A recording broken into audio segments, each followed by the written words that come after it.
Hey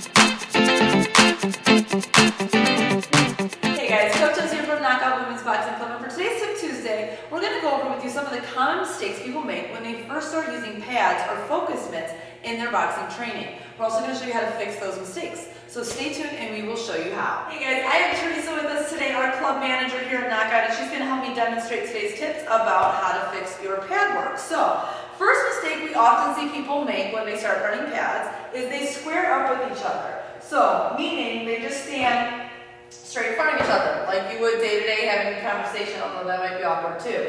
What you want to do is make sure that you are both in your proper boxing stance. Both Teresa and I are right-handed, so we're both going to stand with our left foot forward and our right foot back. What you'll also notice here is that we're not toe-to-toe. So I'm not lined up with her here in line with her front foot. My front foot is actually more in line with her back foot slightly. So just make sure that when you start your pad work with your partner, that you're both properly in your boxing stance and you are not standing directly toe-to-toe. So now that you guys are in your proper stance, standing across from your partner, you want to make sure that you're holding the pads properly. A lot of times what we see people do in the beginning is just hold their hands out wide like a field goal and then have their partner punch all the way across to the pads, and that'll look like this.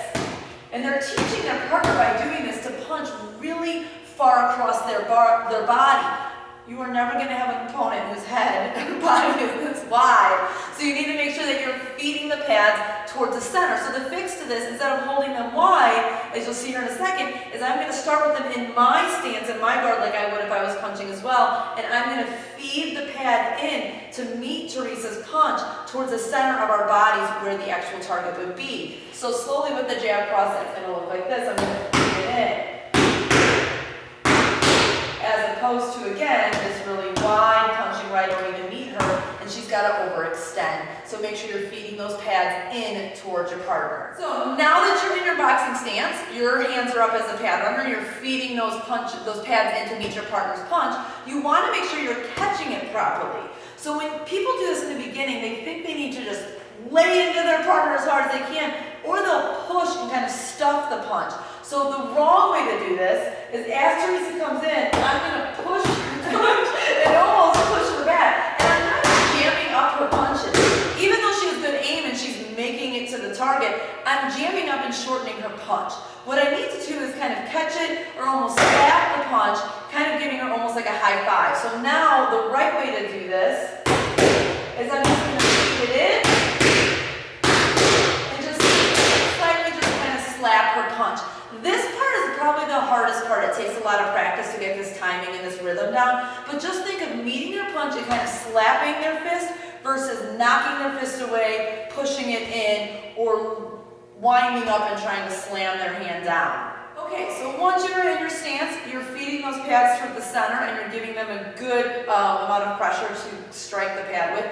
You need to make sure that your range with your partner is correct. So you don't want to get too far away and be really afraid of getting hit and then potentially make them hyperextend their elbow. The other common problem we see is people get way too close. So they're standing here and their partner is like little mini T-Rex punches, shortening up their range way too much for them to strike properly. So you want to make sure you're in a decent amount of distance between each other. And remember that you're going to be feeding that pad in to meet the punch, so you don't need to be so close. You're going to move your arms as well as the pad runner. So now that her and I have more distance between each other, when she goes, she can get her hand to the punch all the way out.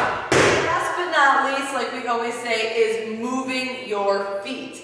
This is not only important for the puncher, but it's also important for the pad runner. It makes pad running a lot more effective if you can step in and get in with the timing of your partner versus just standing there like a statue and just feeding the punches or feeding the pads in as they punch. So again, we're going to use the jab cross, and you'll see that both of us are slightly going to step as she throws her punches. So she's going to step in and throw her jab cross. Good. So, the more you can move around and get each other's timing versus just staying static and glued to the spot both of you are in, the more effective your pad running will be. Okay guys, so adding pad work or focus mitt work to your boxing training can really up your game. It's going to give you a much more realistic boxing experience without getting hit.